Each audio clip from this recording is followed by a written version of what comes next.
A nəyi göstərir? K nəyə bərabərdir? B nəyi göstərir? K bizdə bucaq əmsalıdır.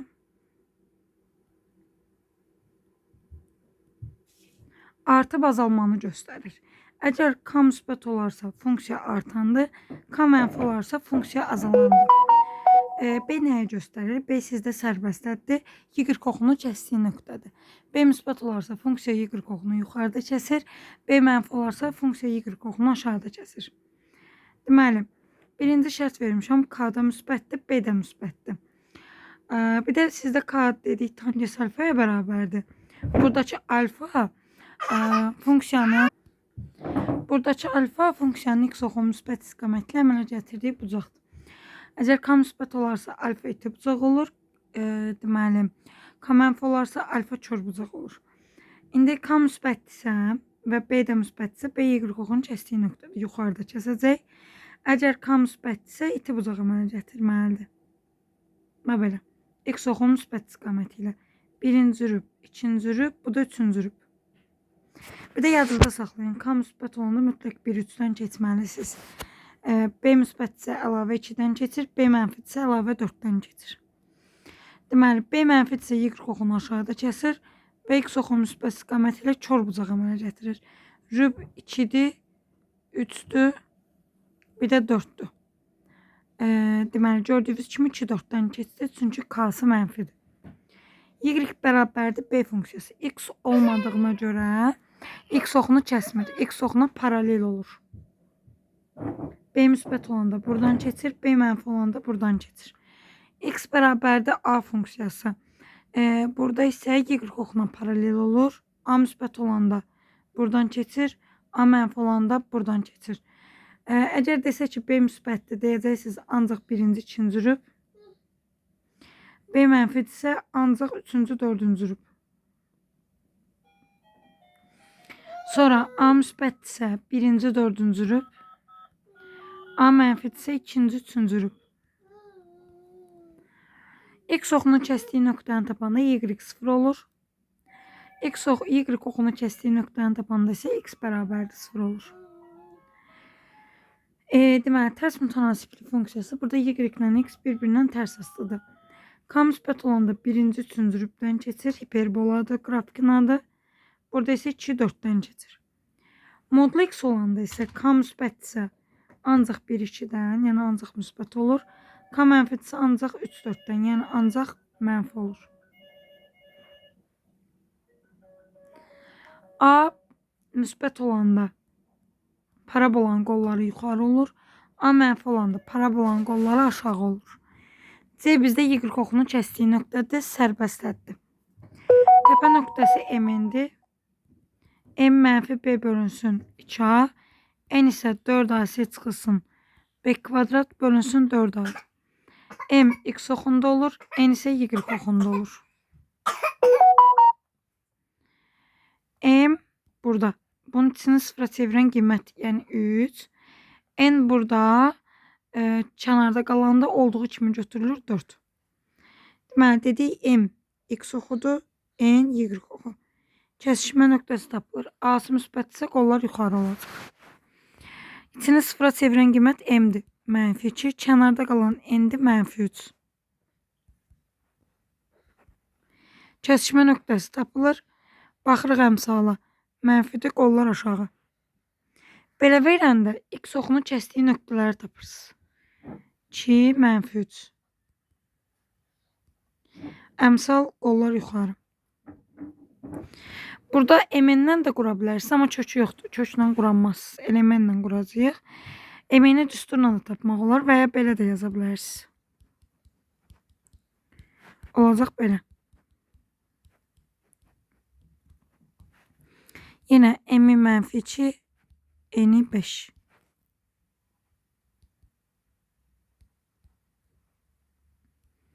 Əmsal müsbətdir, qollar yuxarı. Kvadratik funksiyanın təyin oblastı mənfi sonsuzluq, müsbət sonsuzluqdur. Qiymətlər oblastı N-lə tapılır. Əgər A müsbətdirsə, olur N-dən müsbət sonsuzluğa. Əgər A mənfidirsə, olur mənfi sonsuzluğa N-ə qədər. Deməli, qollar yuxarıdırsa A-sı müsbət, aşağı olanda mənfi. S Y oxun kəsdiyi nöqtədir. Yuxarıda kəsib deyə S-si də müsbətdir. Diskriminant X oxun kəsdiyi nöqtələrin sayına görə tapılır. 2 nöqtədə kəsəndə diskriminant müsbətdir. Bir nöqtədə toxunanda deyirik diskriminant sıfırdır. Əgər X oxunu kəsmirsə deyirik diskriminant mənfidir. M-in təpə nöqtədir. M X oxundadır. N Y oxundadır. Bu X oxun müsbət istiqamətidir. M müsbətdir. Bu da Y oxun mənfi istiqamətdir. N mənfidir. 2 nöqtədə kəsmişdir. Diskriminantda müsbətdir. B isə mənfi 2 M düsturu ilə tapılır. A müsbətdir. M də müsbətdir. 1 mənfi 2 müsbət. B də olacaq mənfi. Modulda kvadratiklə eyni qurulur. İçini sıfıra çevirən qiymət M-dir 3, kənarda qalan N-dir 4. Modulda qrafiki bu formasında olur. İçini sıfıra çevirən qiymət M mənfi 4, kənarda qalan N mənfi 3.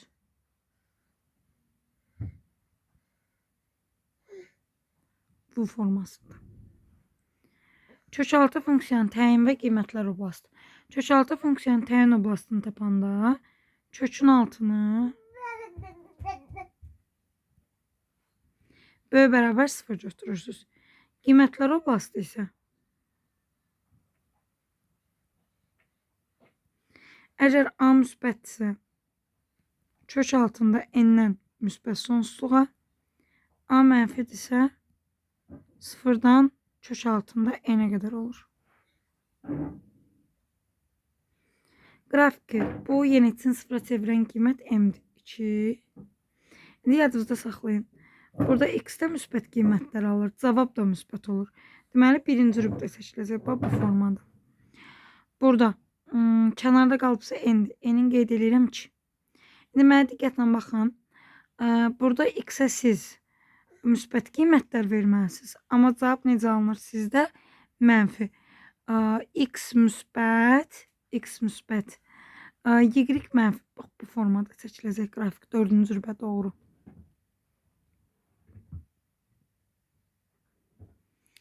Tək cüt funksiya. Deməli, tək funksiya nədir? Əgər siz X-in yerinə eyni bir ədədin müsbət mənfisini qoyanda cavab əks alınırsa bu təkdir. Yəni belə yazılır.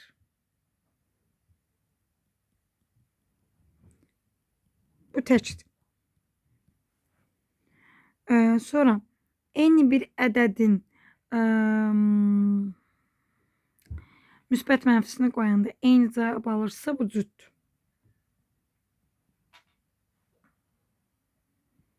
Bir-birinə bərabərdir. Nə tək nə cütsə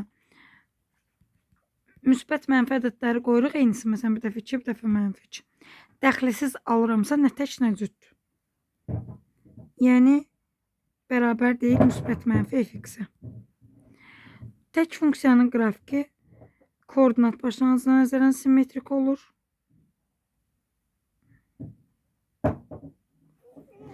Cüt funksiyanın qrafiki koordinat başlanğıcı, ordinat oxuna nəzərən simmetrik olur.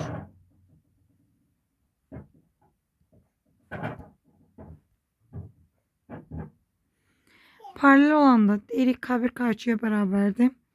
Kəskəndə K1 K2'dən fərqlidir. Perpendikülər olanda K1 vur K2 mənfi 1 olur. Bucağı radyana çevirmək üçün pi bölü 180'ə vururuq. Radyanı bucağa çevirəndə pi-nin yerinə 180 dərəcə qoyuruq.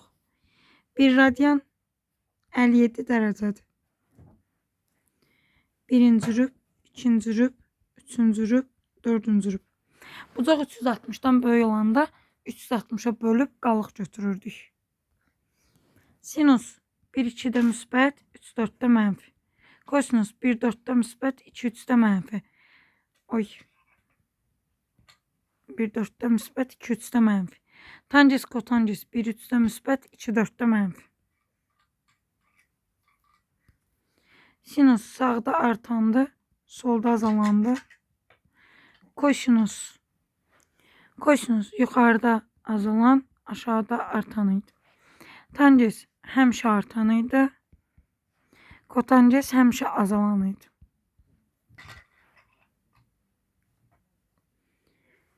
Sinus və kosinusun ən kiçik müsbət dövrü 2pi idi. Qalanlarında hamısında pi olurdu.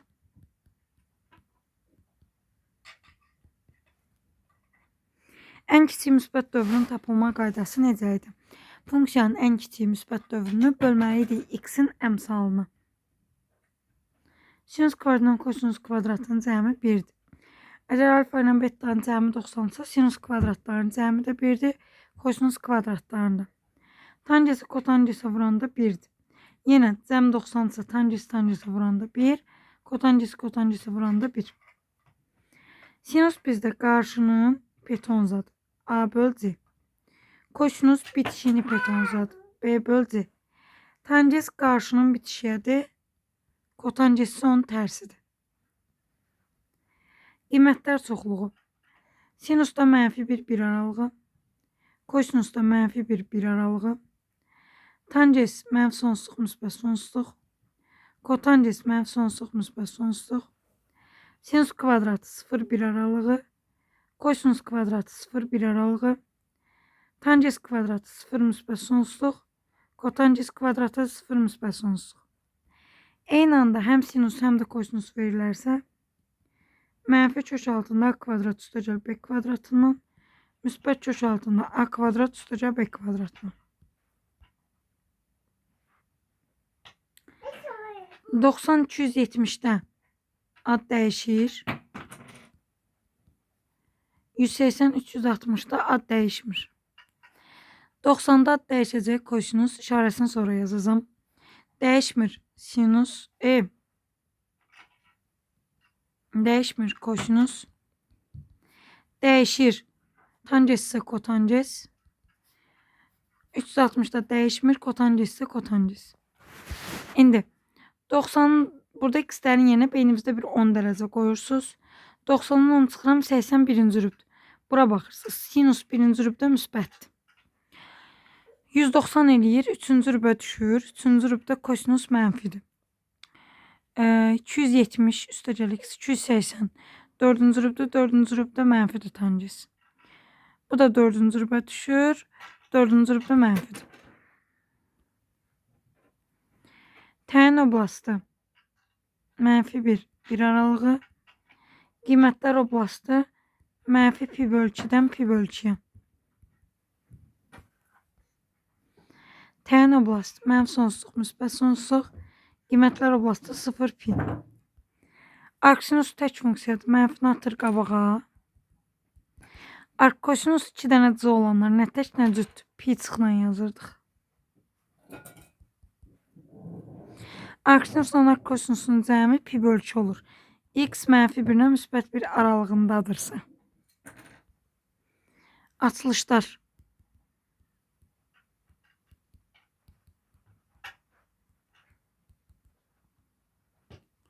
Sonra cos alfa cos beta. Çıxmadsa kosinusda toplama olurdu.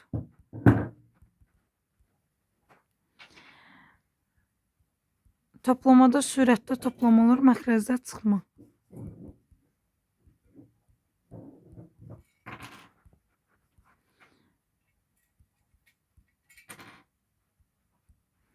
Kosinus 2 alfanın 4 dənə düsturu var.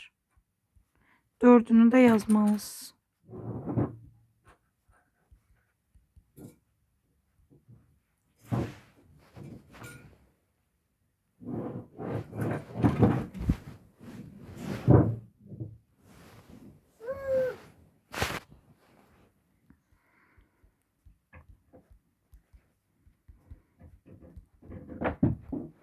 Daha sonra yəni tanges 2 alfa olacaq. 2 tanges alfa bölünsün. 1 çıxılsın tanges kvadrat alfa. Dərəcə azaltma düsturu. Sinusda yuxarıda çıxma olur. Kosinusda toplama olur. Tanges ise bunların birbirine nisbətidir.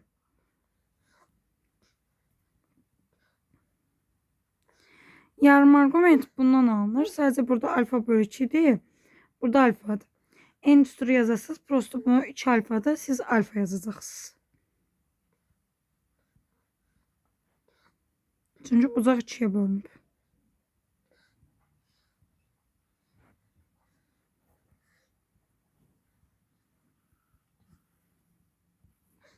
Bunun əlavə düsturu budur. Bir də budur. Bunları da yazmalısınız. Deməli, cəmdən hasilə. Sinus üstündə toplama, kosinusun içində çıxma.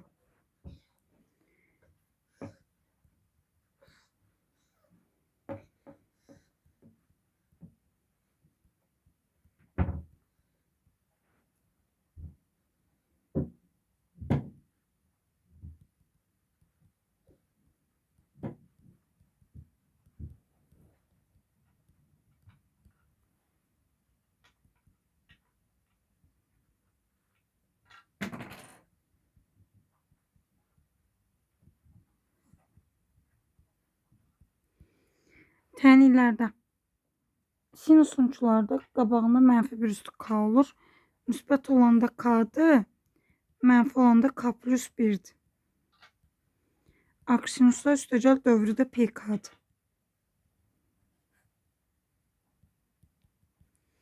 Kosinus da qabağında müsbət mənfi olur. Müsbətində kosinusa üstəcəl 2 PK, mənfisində nəticədən cüt funksiya olduğu üçün P'dən çıxır.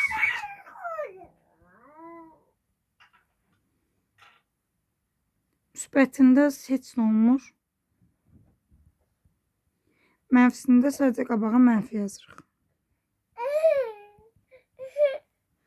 Müsbətinə yenə heç nə olmur.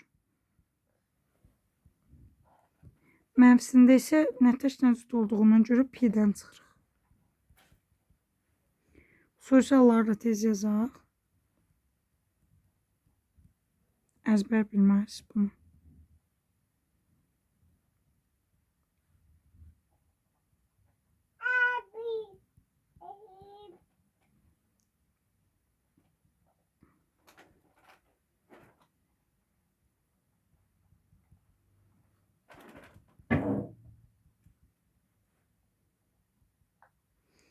Kosinusun sıfırı kotangesin sıfırı ilə indi. Sinusun sıfırı da tangesin sıfırı ilə.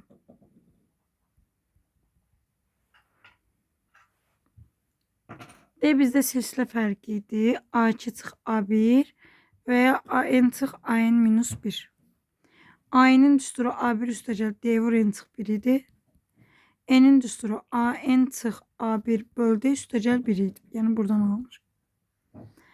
N və M-in cəhd verəndə AN çıx AM bölünsün N çıx M.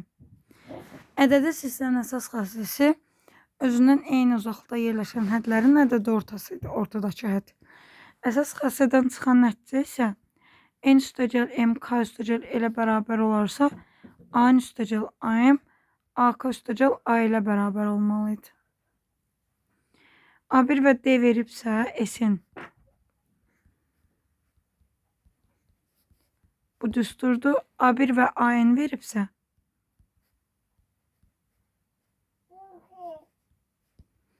bu düsturdur. AN'i tapanda SN verdikdə SN çıx SN minus 1. Küp B2 böl B1 və B'nin bölünsün B'nin minus 1.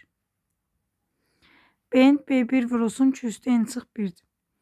Həndəş hissənin əsas xassəsi ortadakının kvadratı kənardakıların hasili idi.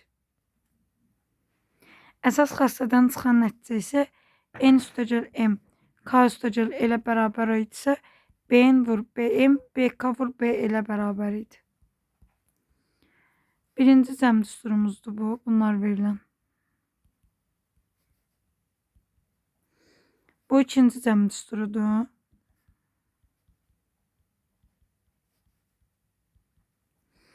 Sonsuz azalan isə B1 bölünsün 1 çıx 2 idi.